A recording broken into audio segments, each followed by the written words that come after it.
មើអើយអើយខ្មៅមានបងគឺឈ្មោះនួនល្អទេថាអូនខ្មៅតែតាមការបដងសាច់សមកថ្លៃតែមកได้ស្រីថ្លៃហើយខ្មៅពីតូច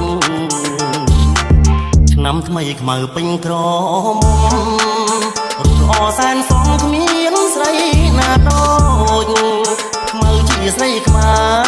រគ្រប់លក្ខសំសូនប្រាជ្ញាក៏ឆ្លាតស្ដាប់ពីម៉ែអើថ្ងៃនេះបនចូលឆ្នាំថ្មីបងឃើញខ្មៅស្រីអូនរៀបចំផ្ទះបោះរៀនទេវតាដាក់ការថ្វាយព្រះដាំស្លរូតរាំងជូនម្ដាយទៅវត្តបងឃើញខ្មៅពូនភ្នំខ្សាច់រួចអូនដាក់បាតអងទឹកស្រង់ព្រះជួនងាកឃើញបងញញឹមសែនស្រងអូនខ្មៅតែឈ្មោះសាច់សូដូសំឡី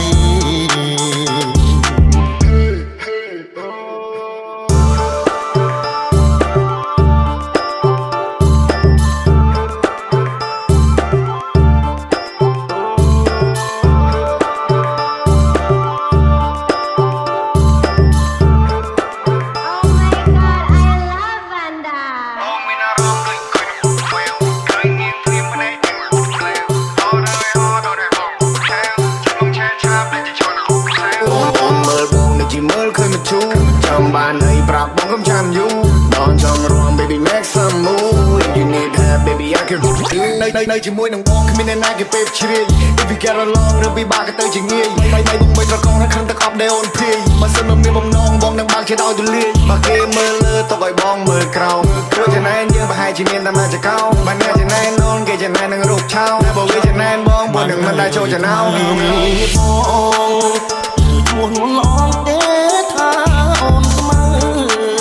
តែតាមការបដងសាច់សមកថ្លៃតែមកได้ស្រីថ្លៃហើយខ្មៅពីតូចឆ្នាំថ្មីខ្មៅពេញក្រមរូបល្អសែនសងគ្មានស្រីណាដូចខ្មៅជាស្រីខ្មែរគ្រប់លក្ខសំសូនប្រាជ្ញាក៏ឆ្លាតស្ដាប់ពីម៉ែអើថ្ងៃនេះបនចូលឆ្នាំថ្មីបងឃើញខ្មៅស្រីអូនរៀបចំផ្ទះបោះរៀនទេវតាដាក់ការថ្វាយព្រះដាំស្លរូតរាំងជូនម្ដាយទៅវត្តបងឃើញខ្មៅពូនភ្នំខ្សាច់រួចអូនដាក់បាតអងទឹកស្រង់ព្រះជួនងាកឃើញបងញញឹមសែនស្រងអូនខ្មៅតែឈ្មោះសាច់សូដូសំឡី RXDA check cause that shit